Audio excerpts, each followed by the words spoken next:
The Satyamurti Bhavan, while I was rushing down to the steps, I didn't take the lift. So I missed one step and my leg got twisted. Okay.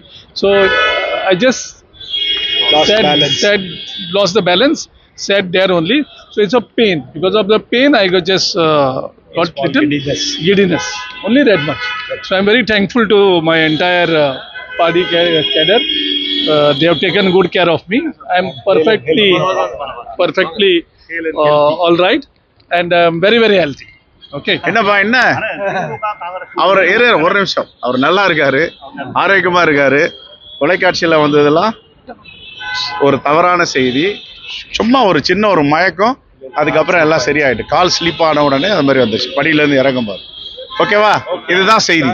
DMK Congress உறுதியாயிட்டு seat நம்ம confirm ஆச்சு.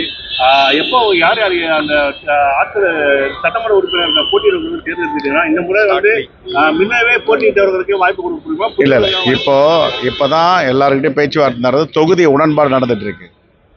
தொகுதி உடன்பாடு முடிஞ்ச பிறகு எந்தெந்த தொகுதிகள்னு அடையாளம் காணும். அப்ப நான் உங்க கூட சொல்லுவோம். மதுரையில வந்து பாத்தீங்கன்னா ஒருத்தர் வந்து இறந்திருக்காரு. அவங்க குடும்பத்துல வந்து சாதிய ரீதியா அவர் வந்து தாக்கிருக்காங்க அப்படின்னு சொல்லி அவர் சொன்னதா சொல்றாங்க. அது எப்படி பாக்குறீங்க நீங்க இந்த விஷயத்தை? ஆல்ரெடி மீண்டும் ஒரு லாட் சப்ஜெக்ட் வந்து தமிழக எப்படியெல்லாம் நடந்தா அது வன்மையாக கண்டிக்கத்தக்கது. அது புலன் விசாரணை என்ன வருதுன்னு பார்த்து சொல்லுவோம். இது வரைக்கும் இப்போ நீங்கள் சொல்லி தான் நாங்கள் கேள்விப்படுறோம். எங்கெல்லாம் வந்து மக்களுக்கு எதிராக இப்படி அநீதிகள் நடக்கிறோம் அதெல்லாம் வன்மையாக கண்டிக்கிறோம். காவல்துறை இன்னும் இது போன்ற பிரச்சனைகள் வராமல் பார்த்து கொள்ள வேண்டும். நேற்றுக்கு நான் நாங்குநேரியில் முந்தினது என்ன சொன்னது தான் இப்போவும் சொல்கிறேன். காவல்துறை ரொம்ப உன்னிப்பாக கவனிக்கணும். இப்படி போன்ற சம்பவங்கள்லாம் நடக்காமல் பார்த்து கொள்வது தங்களுடைய கடமையாக. ஏற்கனவே இந்த மாதிரி சின்ன விஷயங்கள் நடந்திருக்கு அப்படின்னு சொல்றாங்க. காவல்துறை உரிய நடவடிக்கை எடுத்துக்கா இந்த சமூகம் வந்து இவ்வளவு பெருசா இருக்காரு. காவல்துறை மெத்தனை நான் அதை விசாரிச்சுட்டு சொல்றேன். Okay, thank you.